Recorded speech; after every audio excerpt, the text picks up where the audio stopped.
प्यारे बच्चों नमस्कार। हमारा जो सेमेस्टर संख्या जो टॉपिक चल रहा था, पिछले वीडियो के अंदर मैंने आपको जोड़ना, घटाना, गुणा करना, भाग करना, किसी सेमेस्टर संख्या का वर्गमूल निकालना, साथ में क्यूब रूट निकालना, घनमूल निकालना, किस प्रकार से हम निकाल रहे थे वो सारी चीज़ें हमने सीख ली थी वहाँ पे। ठीक है, अभी 5.1 जो है उसके मुझे नहीं लगता कि किसी भी क्वेश्चन में आपको कोई दिक्कत आएगी। एक ध्यान रखना कि 2-3 क्वेश्चन दे रखे हैं इसके अंदर कि गुणात्मक प्रतिलोम निकालना है तो 1/z में जेड करके निकाल लेना। जेड बराबर दिया हुआ है तो 1/z करेंगे और उसके बाद परिमेय क्रम करके उसको सॉल्व कर लेंगे। या फिर एक फार्मूला मैंने बताया था गुणात्मक प्रतिलोम का, वो क्या था, z-1 is equal to conjugate of z divide में मॉड ऑफ z का स्क्वायर। ये वाला फार्मूला लगा करके आप गुणात्मक प्रतिलोम निकाल सकते हो। अगर आपसे नहीं निकलता कोई बात नहीं, आप मुझे बता देना, मैं यहाँ पे सॉल्व करके बता दूंगा। अभी हमारा जो अगला टॉपिक जो है 5.1 आपको कंप्लीट करना है। इसमें अगर किसी भी क्वेश्चन में कोई दिक्कत आती है तो आप मुझे बता देना। अगला टॉपिक जो है हमारे पास वो है पोलर फॉर्म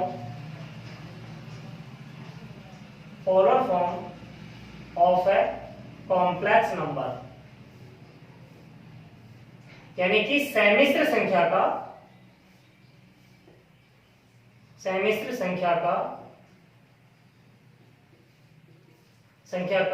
ध्रुवीय रूप।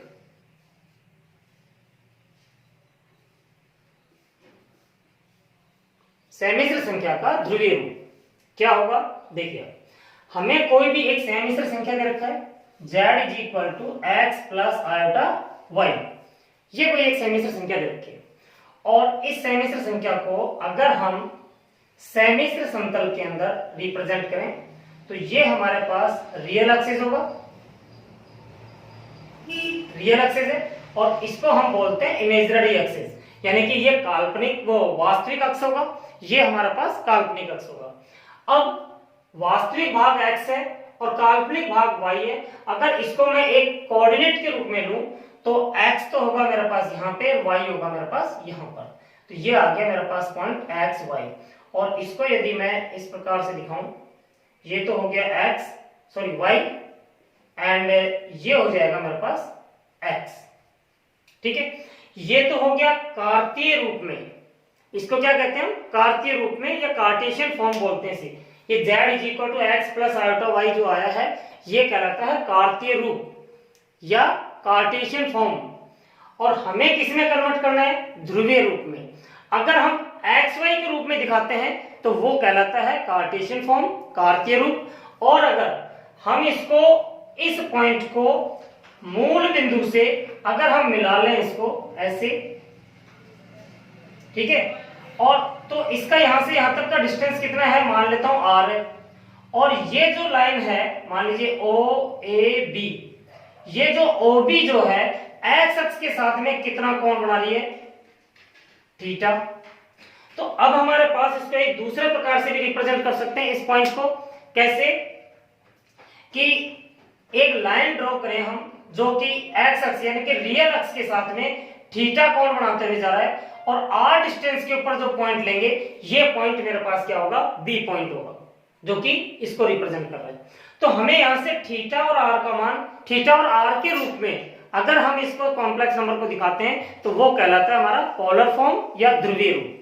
अब इसको किस प्रकार से दिखाएंगे, देखिए यहाँ पे अगर मैं यहां से x और y का मान निकालना चाहूं r और थीटा के रूप में तो क्या आएगा, x by r is equal to ये हो जाएगा cos थीटा, क्योंकि आधार बटा में कर्ण और लंब बटा में कर्ण क्या होगा, y बटा में r इज इक्वल टू होगा sin थीटा।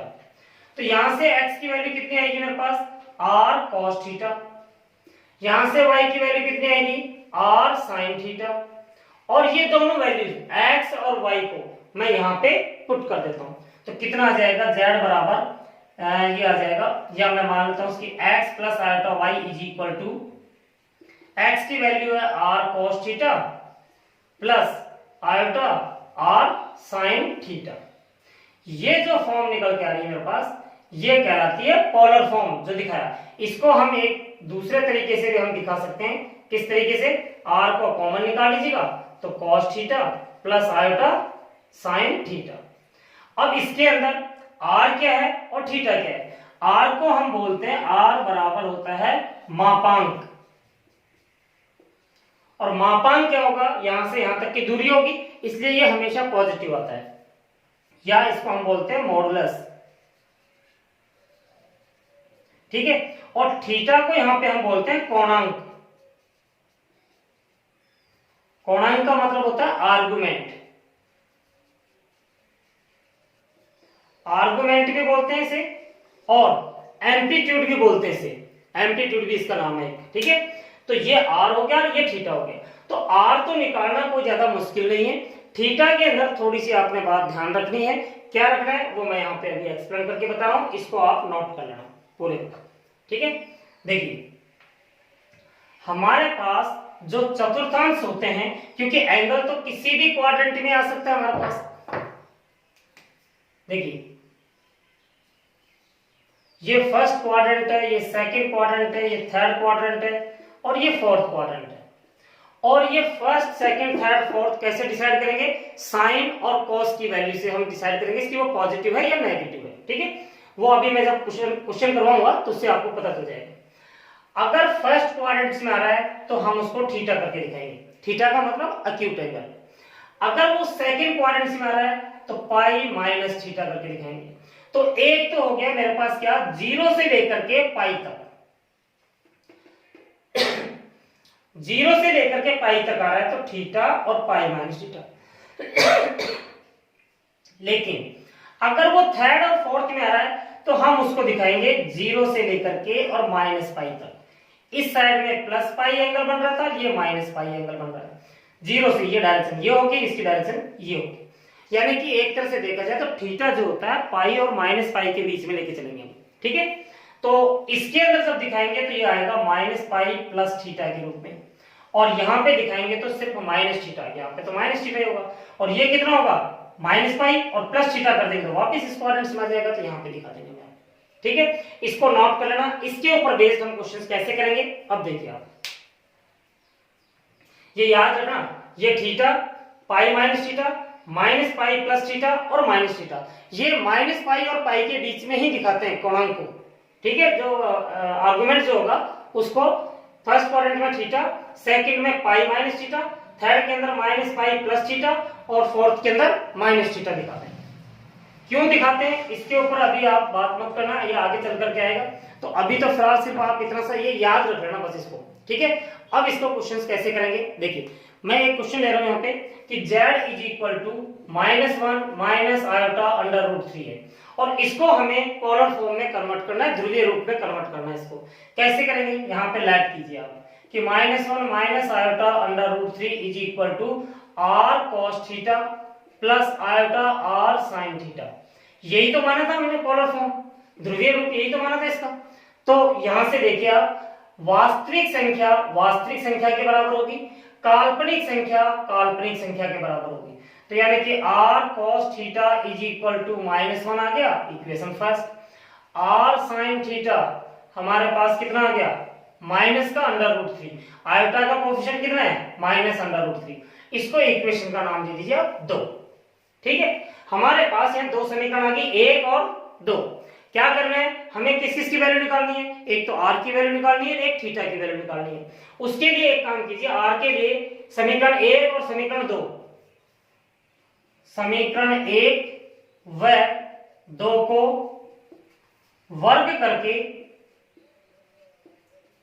करके जोड़ने पर, अगर वर्ग करके हम इसको जोड़ देते हैं तो क्या आएगा हमारे पास, R square cos square theta plus R square sine square theta is equal to -1 का वर्ग प्लस माइनस अंडर रूट 3 का वर्ग। यहां से आर स्क्वायर कॉमन निकालेंगे, क्या बचेगा, cos square theta plus sine square theta which is equal to 1, जो कि 1 के बराबर है, इज इक्वल टू -1 का स्क्वायर प्लस का 1 माइनस रूट 3 का स्क्वायर प्लस का 3, 3 और 1 जुड़ करके कितने हो गए 4। तो r की वैल्यू कितनी आ गई यहाँ पे 2। ठीक, अब इसके बाद हमें कोणांक निकालना है, यानी कि आर्गुमेंट निकालना है। तो क्या करें हम यहाँ पे समीकरण 2 में समीकरण 1 का भाग देने पर, अगर भाग देते हैं तो क्या आता है हमारे पास, आर साइन थीटा बटा में r cos theta is equal to minus का √3 बटा में माइनस का 1। आर से आर कैंसिल हो जाएगा, tan थीटा की वैल्यू कितनी आ गई हमारे पास, √3, ठीक, प्लस का √3 आएगा।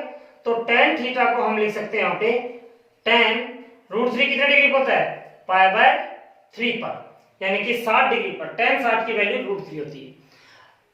अब हमें यहाँ पे देखना है कि ये कौन से क्वाड्रेंट से मारा है, यहां से तो थीटा की वैल्यू π/3 आ गई हमारे पास, लेकिन हमें ये देखना है कि ये कौन से क्वाड्रेंट्स में आ रहा है। तो यहां देखिए आप इधर, यहां पर कॉस भी नेगेटिव है और साइन भी नेगेटिव है, तो साइन और कॉस दोनों ही नेगेटिव किस में आता है, थर्ड क्वाड्रेंट में। साइन और कॉस दोनों के दोनों नेगेटिव कहां पे आएंगे, थर्ड क्वाड्रेंट में। और थर्ड क्वाड्रेंट में हम कैसे दिखाते थे, इसको दिखाते थे -π प्लस थीटा करके। थर्ड क्वाड्रेंट में कैसे दिखाते थे, -π प्लस थीटा। तो अब आप यहां पे इसको ऐसे दिखाइए, tan theta is equal to tan -π plus π/3, ठीक है क्योंकि इसकी वैल्यू कितनी होती है, tan ही होती है यहाँ पे, ठीक। तो अब आगे देखिए आप, tan -2π/3 आ गया, तो थीटा बराबर कितना आ गया, -2π/3। तो मेरे पास कोणांक क्या है यहाँ पे, आर्गुमेंट क्या है यहाँ पे, -2π/3, और साथ में मापांक कितना आया था यहाँ पे, 2। तो अब हम यहाँ पे दिखा सकते हैं कि -1 minus iota √3 is equal to 2 cos -2π/3 plus iota sine -2π/3। अगर आप इनकी वैल्यूज निकालोगे तो कैसे आएंगे, वो यही आएगा हमारे पास, -1 माइनस आयोटा √3। आप चाहे सॉल्व करके देख लेना, इसकी वैल्यू इतनी ही आएगी हमारे पास, ठीक है बच्चों। तो इसको आप कंप्लीट कर लेना इस क्वेश्चन को। एक और क्वेश्चन मैं करवाता हूं, सेकंड क्वेश्चन जो है इसका देखिए,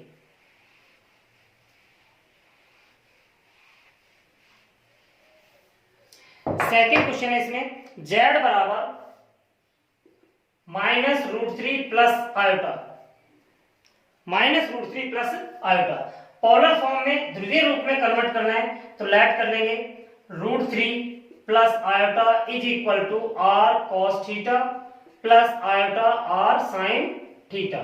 अब कंपेयर करेंगे तो r cos थीटा की वैल्यू कितनी होगी, √3, r sin थीटा की वैल्यू कितनी होगी, 1, क्योंकि आयोटा का कोएफिशिएंट यहाँ पे 1 है, यहाँ पे आयोटा का कोएफिशिएंट r sin थीटा था।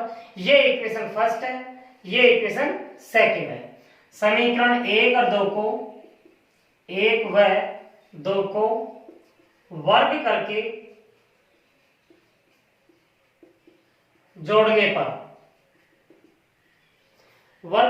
जोड़ने पर मैंने क्वेश्चन गलत लिख दिया था, यहाँ पे माइनस भी है, ये माइनस आ जाएगा यहाँ पे, ये माइनस, ठीक है, बस इतना सा होगा, ये -√3 था यहाँ पे। 1 और 2 को वर्ग करके जोड़ेंगे कितना आएगा, r² cos² theta plus r² sin² theta is equal to -√3 का स्क्वायर प्लस 1 का स्क्वायर। r² कॉमन आएगा, अंदर बचेगा cos² theta plus sin² theta, वो कितना होता है, 1 के बराबर होता है। और यहाँ पे -√3 का स्क्वायर कितना होगा, 3, और 1 का स्क्वायर 1, 3 और 1 4। It means r is equal to आ गया आपके पास 2। अब आपने कोणांक निकालना है, तो कोणांक के लिए क्या करेंगे, समीकरण 2 में 1 का भाग देने पर, जब भाग देंगे तो कितना आएगा, r sin थीटा बटा में r cos theta is equal to 1 upon में माइनस का √3, और ये आ जाएगा हमारे पास कितना, tan थीटा बराबर -1/√3।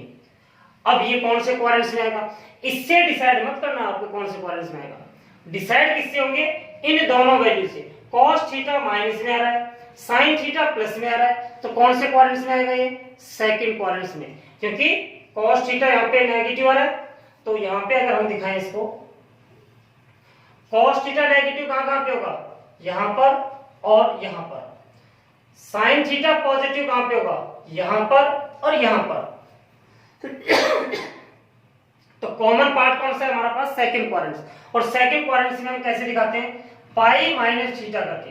तो यहां से आ जाएगा हमारे पास tan theta is equal to, पहले तो आप दिखाइए माइनस tan 1/√3 होता है पाई/6 पर।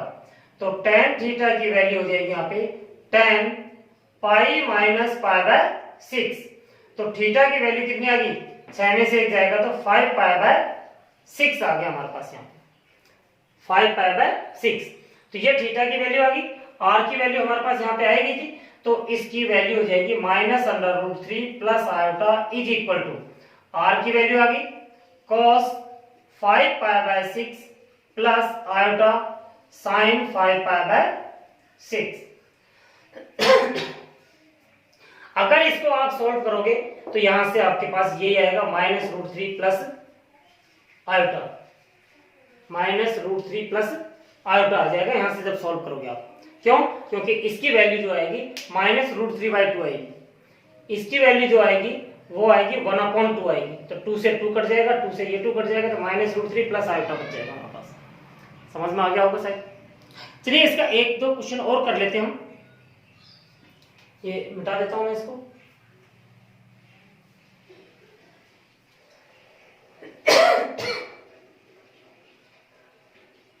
इसका एक और क्वेश्चन कर लेते हैं कि 1 माइनस आयोटा, z बराबर दे रखा है 1 माइनस आयोटा, तो हम यहाँ पे लेट कर लेंगे 1 minus iota is equal to r cos theta plus iota r sin theta.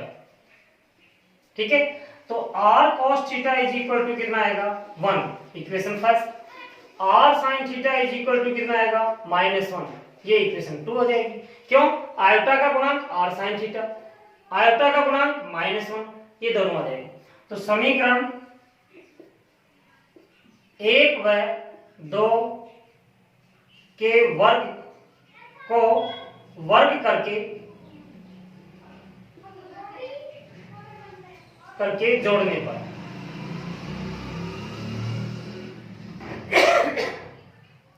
पिछले क्वेश्चन में शायद मैंने मिस्टेक कर दी, मेरे को ध्यान नहीं है कि क्या था, 1 और 2 को वर्ग करके जोड़ने पे, ये पता नहीं मेरे को ध्यान नहीं है, इससे लिखा नहीं लिखा, लेकिन आप ध्यान रखना, आप इससे पिछला वाला क्वेश्चन था उसमें वर्ग करके जोड़ने पर आएगा ये। ठीक है, समीकरण 1 और 2 को वर्ग करके जोड़ने पर, तो क्या आएगा हमारे पास यहाँ पे r² cos² theta plus r² sin² theta, 1 का स्क्वायर 1 प्लस -1 का स्क्वायर 1, r² कॉमन आ जाएगा, तो cos² theta plus sin² theta, जिसकी वैल्यू कितनी होती है 1 होती है, और यहाँ पे एक रे कितना हो जाएगा 2। It means r is equal to आ गया √2। पूर्णांक निकालने के लिए समीकरण 2 में 1 का भाग देने पर उससे tan थीटा की वैल्यू आ जाएगी, भाग देने पर r sin थीटा बटा में r cos theta is equal to -1/1, और ये आ जाएगा हमारे पास tan थीटा बराबर -1, और tan theta is equal to -tan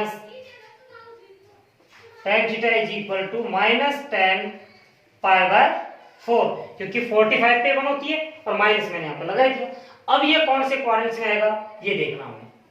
देखिए cos थीटा पॉजिटिव आ रहा है, कहां पे आएगा, यहां पर और यहां पर। sin थीटा नेगेटिव आएगा, कहां पर, यहां पर और यहां पर। इट मींस फोर्थ क्वाड्रेंट में आ रहा है, तो फोर्थ क्वाड्रेंट में इसको लिखने का तरीका क्या होगा कि tan theta is equal to tan -π/4, तो थीटा की वैल्यू कितनी आएगी -π/4। और अब आप इसको यहां पे रख देंगे, r की वैल्यू तो √2 है, तो हमारे पास पोलर फॉर्म क्या आ जाएगा √2 cos -π/4 प्लस आयोटा sin -π/4। ठीक है बच्चों, इस प्रकार से करके इसके अंदर हमारे पास 8 क्वेश्चन हैं। ये 8 क्वेश्चन आप कंप्लीट करने की कोशिश करना। इनमें से अगर कोई भी डाउट है तो वो आप मुझे बता देना। अब इसके बाद 5.3 एक्सरसाइज देखिए, वो है क्वाड्रेटिक इक्वेशन की, द्विघात समीकरण है। अब आपने द्विघात समीकरण तो 10th में हल किया था, ठीक है, और वही है आगे। लेकिन सिर्फ हमने 10th में उन समीकरणों को हल किया था जिनके अंदर बी स्क्वायर माइनस 4ac का मान 0 से बड़ा या बराबर आ रहा था। लेकिन 0 से कम आ रहा था तो उनको छोड़ देते थे और लिख देते थे कि यहाँ पर इनके मूल काल्पनिक होंगे। यहाँ पे हमें काल्पनिक मूल ही निकालने हैं सारे क्वेश्चन में।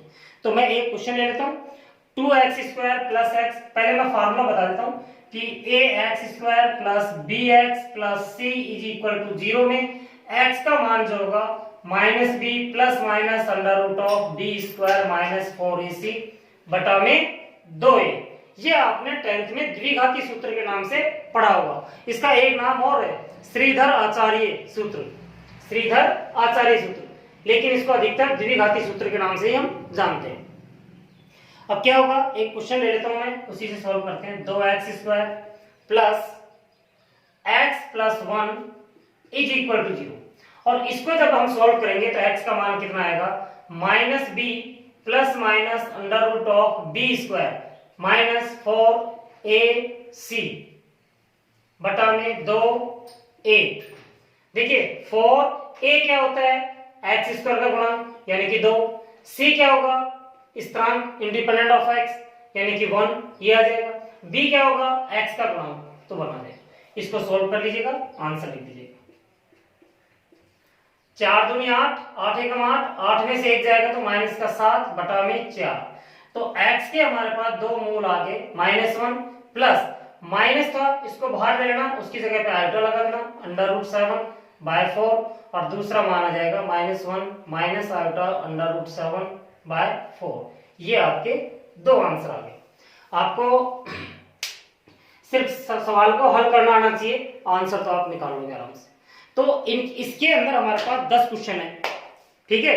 तो मैं चाहता हूं कि ये क्वेश्चन आप अपने आप निकालने की कोशिश करो। अगर इनमें कोई प्रॉब्लम है, कोई डाउट है, तो आप बेझिझक होकर के मुझे बता देना।